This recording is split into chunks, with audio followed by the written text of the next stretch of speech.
Good morning, শুভ সকাল। কেমন আছেন আপনারা সবাই? নিশ্চয়ই খুব ভালো আছেন, আমিও খুব ভালো আছি। আজ হলো সানডে, ঘড়ির কাঁটা 11:30টার ঘরে। আজকে কিন্তু অনেক সকাল সকাল বেরিয়ে গেছে। আমাদের সামনের মাংসের দোকানটা বন্ধ, অনেক দূর দেশ থেকে মাংস এনেছে, তবে ধোয়ার সময় খাওয়ার ইচ্ছা মরে গেল জানেন, এত চর্বি এত চর্বি। তা প্রভু কাল রাত্রে বলছে একটু অন্য কিছু রান্না করো না, অন্য কিছু রান্না করো না। অন্য কিছু বলতে কি? হ্যাঁ, মাংসের ঝোল ভাত ছাড়া তোরা খেতে চাইবি না, আবার অন্যরকম কিছু করলে টেস্ট হয়নি, দুপুরের খাওয়ার মজা শেষ। তা ভাবলাম বিরিয়ানি করি, বুঝেছেন? ব্লিঙ্কিটে চাল অর্ডার দিতে গিয়ে খেজুর অর্ডার দিয়ে বসে রয়েছি। সকাল সকাল চুনা লেগে গেল, তারপরে আবার এই দাওয়াত চাল অর্ডার দিলাম। ছোটো প্যাকেটই পাওয়া যাচ্ছিল, তা 2 প্যাকেট আনিয়েছি। ইন্দ্র তো বিরিয়ানি খাবে না, ও বলেছে একদম প্লেন ভাত আর মাংসের ঝোল আমার জন্য বানাবে, আর তোমরা বিরিয়ানি বানিয়ে খাও। পুকুর জন্য একটা প্রোটিন এক্স অর্ডার দিয়েছিলাম, এসে গেছে। নাহলে সকালের দিকে কলেজে গেলে না, ছাতুগুলা খেয়ে বেরোলে নাকি গ্যাস অম্বল হয়, গলায় আটকায়, গুঁটো পাটির মধ্যে থাকে। আগে এনেছিলাম এনশিওর। তা আপনাদের মধ্যে অনেকেই বলেছেন যে 30 বছরের ঊর্ধ্বে যারা, তারা এনশিওর খেতে পারে, পুপুকে কেন দিচ্ছ? তো ভুল করে ফেলেছি। আবার অনেকে বলেছে প্রোটিন এক্স দিতে, তো এবছরে প্রোটিন এক্স এনেছি, এবছরে না, এই মাসে প্রোটিন এক্স এনেছি। এবার প্রোটিন এক্স দেখার পরে অনেক বন্ধু বল প্রোটিন এক্স দিচ্ছ কেন, অন্যটা দাও। সেরকমই আনবো, মাসে মাসে এই পাউডার পাল্টাবে। চলুন। আর এই চা খাওয়ার জন্য পাউডার দুধ শেষ হয়ে গেছিলো, এখন তো চা সেইভাবে খাচ্ছি না, তবুও এনে রাখলাম। মন খারাপ লাগলে একটু চায়ে চুমুক দেবো, মন ভালো হয়ে যাবে। আপনাদেরও এরকম হয়? আমার আগে তো আরও হতো, মনে হয় কিছুই ভালো লাগছে না যখন একটুখানি সুন্দর করে চা বানাই, ভালো করে মুড়ি মাখা করে খাই, কিন্তু এখন চায়ের নেশাটা অত নেই। আর বেকিং সোডা অর্ডার দিয়েছিলাম, বুঝছেন? তা এই সোডাটা বড়া ঠড়া ভাজার সময় একটু বেসনের ব্যাটারে দিয়ে দিলে নাকি মচমচে হয়। আমার যোগব্যায়াম সেন্টারের বান্ধবীরা বলছিল যে একটুখানি খাওয়ার সোডা ফেলবে মামন, অনেকক্ষণ মচমচে থাকে। নাহলে না, আমি বড়া ভেজে যখন নামাই তখন ঠিকঠাক, অনেকক্ষণ পরে পুরো ক্যাতক্যাতে হয়ে যায়। এই যে একটুখানি করে পাইল করব, সব সময় না, মাঝে মধ্যে। আর সবচেয়ে সাংঘাতিক ঘটনা হলো এই ভ্যালেন্টাইন ডে উপলক্ষে নাকি ওই ব্লিঙ্কিটের প্যাকেটে কিছু একটা দিচ্ছিল, পুপু ঘেটে ঘুটে কিছু পেলো না, তাহলে ও তো মাথা গরম হবেই। এই জিপলক ব্যাগগুলো কালকে ধুয়ে রেখে দিয়েছিলাম, জল ঝরে গেছে, এগুলো ভাঁজ করে জায়গা মতো রাখি, আবার পরের দিন মাছটা আনলে এর মধ্যে ভরে ফ্রিজে রাখতে পারবো। কেউ একজন জিজ্ঞাসা করেছিলেন এই জিপলক ব্যাগগুলো কোথা থেকে কিনেছো? অনলাইন থেকে কিনেছি, আপনাদের লোকাল মার্কেট থেকেও আপনারা পেয়ে যাবেন। এখন এই জিপলক ব্যাগ সব দোকানেই রাখে। আর আপনাদের দেখাই আজকে মাটনের হাফ ভাগটা, এই দেখুন, দেখেছেন? এটা নাকি রেওয়াজি খাসি। এখানে অনেক প্যাকেট জড়ো করে রেখেছি, ফেলবো ডাস্টবিনে। মশলাপাতি দিয়ে মাখবো। আর অনেক চর্বি ছিল তো, ওই অত চর্বি কষাতে গেলে না ঝোলটা তেল তেলে হয়ে যাবে, খাওয়ার সময় ইন্দ্রই ডাক নেবে, হ্যাঁ এত তেল ভাসছে। তা কিছুটা এক্সট্রা চর্বি কৌটোর মধ্যে ভরে রাখলাম, একদিন কি বলে ঘুগনি হবে, ঘুগনি। রসুন কোথায়? রসুন এই দেখুন, দেখেছেন? আপনাদের বললাম না, এই হলুদ, আমাদের ছাদ বাগানের একটা ক্যারেটে অনেক হলুদ হয়েছিল, এই যে এই হলুদটা গায়ে মাখা যাবে, একদম হালকা রং।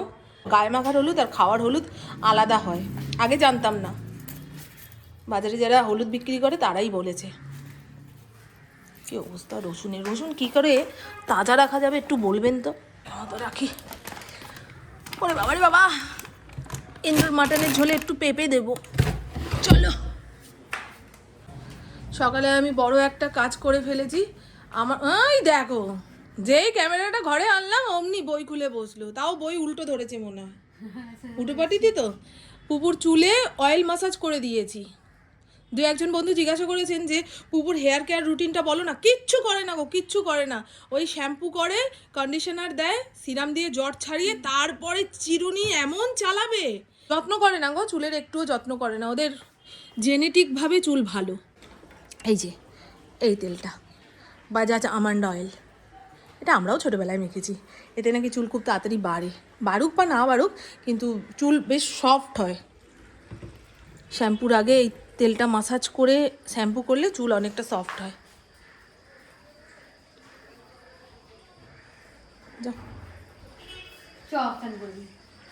পৌনাকে স্নানের আগে এই মুসুর ডাল আর হলুদ বাটা মেখে স্নানে যাবে, তো বেটে দিই। এটা হচ্ছে একটা চন্দন পাটা, ঠিক আছে? এই নিচের সাইডটা দিয়ে চন্দন ঘষা যায়, আর ওপর সাইডে একদম খদরা খদরা রয়েছে, দেখুন। এর মধ্যে এই যে হলুদটাকে এরকম ঘষলে, এই দেখুন, দেখেছেন? এই যে হলুদ বাটা হয়ে গেল। এবারে আমি আমার রান্নাবান্নার কাজ শুরু করি।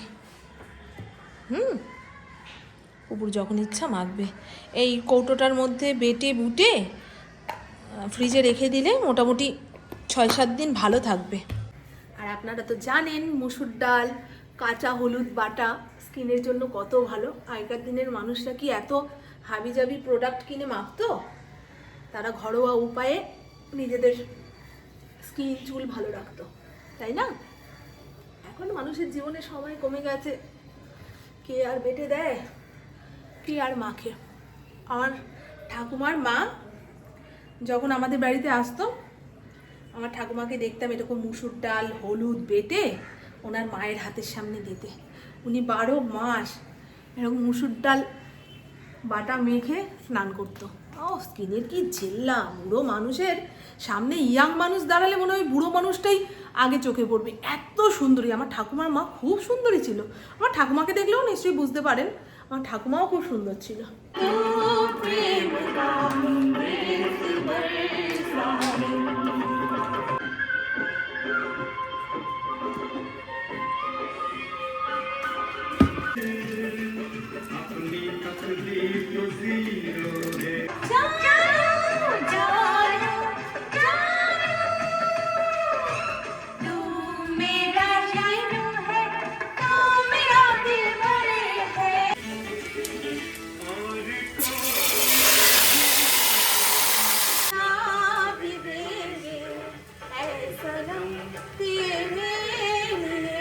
প্রেশার কুকারে মাটনটা সিটি দিয়ে নামিয়েছি। দেখছেন কত তেল বেরিয়েছে। হ্যাঁ, আজকে আর ওই সানরাইজ বিরিয়ানি মশলা দিয়ে করব না, সানের বিরিয়ানি মশলা দিয়ে করব। এই মশলাটা এবারে প্রথম ব্যবহার করব আমি, বুঝেছেন? তা খেয়ে জানাবো মশলাটা দেওয়ার পরে বিরিয়ানির স্বাদ কেমন হয়েছে, মানে গন্ধটা কেমন হয়েছে। এখানে একটা কড়াই বসিয়ে দিয়েছি, ইন্দ্রর মাংসর ঝোল হবে। আর এখানে আমাদের বিরিয়ানির মাংসটা একটুখানি কষিয়ে নিয়ে তারপরে লেয়ারিং করব। বেরেস্তা অল্প তেলে ভেজেছি, তাই মচমচে হয়নি। তেল কম খাটাতে হবে, বুঝেছেন? আমার হাতে খুব তেল পড়ে যায় রান্নাতে, আমি নিজেও বুঝতে পারি এখন। এর মধ্যে বিরিয়ানি মশলা পড়বে।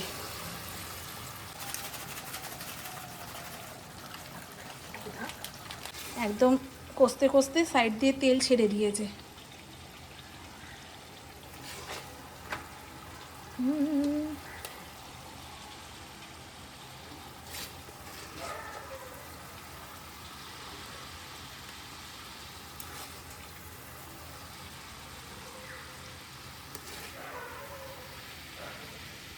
সব সাজিয়ে গুজিয়ে রেডি করে নিয়েছি।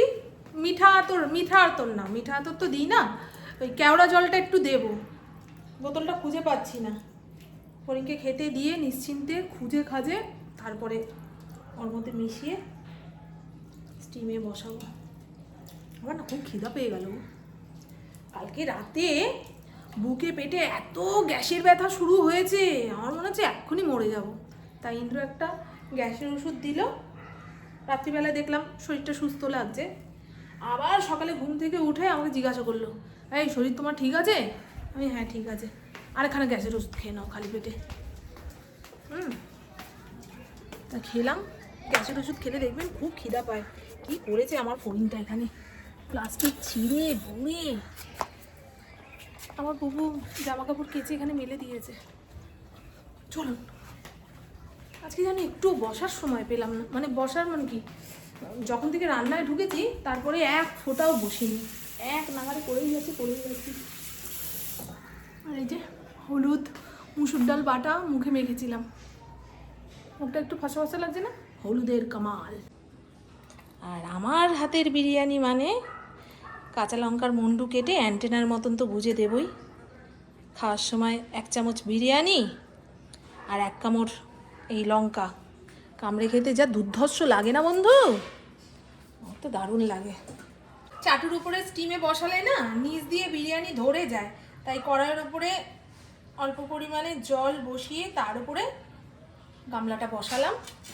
এখন খাপে খাপ পঞ্চুর বাপ একখানা ঢাকনা দেব, নোড়াটা চাপা দিই, হ্যাঁ, যাতে গন্ধটা বেরিয়ে না যায়। ইন্দ্রর জন্য এই পাতলা করে মাটনের ঝোল নামিয়ে ফেলেছি, আমাদের বিরিয়ানিও হয়ে গেছে।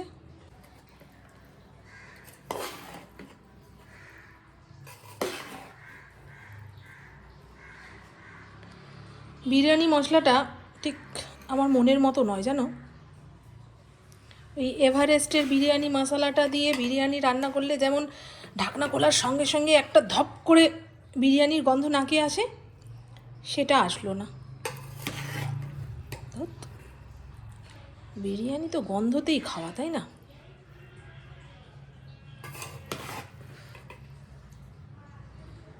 এ পুপু আয়,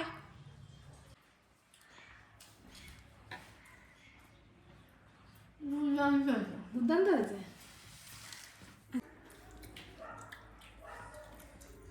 কখন?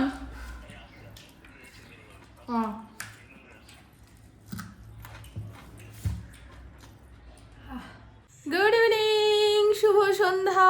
ঘড়ির কাঁটা 6:27 ঘরে। দুপুরে একখানা মুভি চালিয়েছিলাম, মনচোরা, রাইমা সেন, আবির চট্টোপাধ্যায়, জুন মালিয়া। তা অর্ধেক দেখতে দেখতে ঘুমিয়ে পড়েছি, তারপরে লাস্টটুকু দেখলাম, বুঝতে পারলাম না।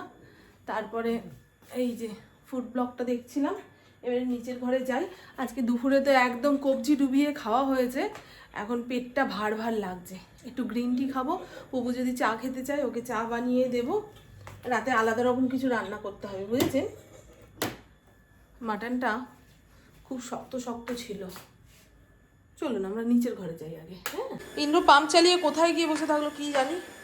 আর আজকে বাসন পাটে মোটা ডালডার মতো পরত পড়ে রয়েছে। কালকে শ্বেতাকে বেশি করে সাবান দিয়ে মাজতে বলতে হবে, ভালো করে ধুতে বলতে হবে, নাহলে রান্নার কাজে ব্যবহার করতে পারবো না। বাসন পাটের অবস্থা খুবই খারাপ। ফরিঙায় আজ 3 দিন ধরে বিছানার চাদরগুলো কেচে কুচে ওয়াশিং মেশিনের মধ্যেই ফেলে রেখেছি। ছাদে দড়ি টানানো হচ্ছিল না, কালকে বিকেলে এসে দড়ি টানিয়ে দিয়ে গেছে। ওই যে লাইলনের যে দড়িগুলো হয় না, সেগুলো টানিয়ে দিয়ে গেছে। ওগুলো বেশ রোদে জলে অনেক দিন ভালো থাকে। আর দড়ি টানানোর পরে ঘর খুঁজে দেখি এই ক্লিপ নেই। ছাদে জামা কাপড় মেললে ক্লিপ অবশ্যই দিতে হবে, না হলে হাওয়ায় উড়ে পাশের বাড়িতে, কে খুঁজতে যাবে? তা বুবুকে বললাম এই ক্লিপ কোথায় পাওয়া যায় তাও তো জানি না রে। অনলাইনে কেনাকাটা করতে করতে না এমন হয়ে গেছে, কোন দোকানে কি পাওয়া যায়, কোথায় পাওয়া যায়, সেগুলোই ভুলতে বসেছি। তা বললো যে এখানে খাতা পেনের যে দোকানটা রয়েছে সেখানে গিয়ে খোঁজ করো মা, পেলেও পেতে পারো। তো পেলাম, 20 টাকাই নিয়েছে। আমি ভাবলাম দাম বেশি নেবে, 20 টাকাই নিয়েছে গো।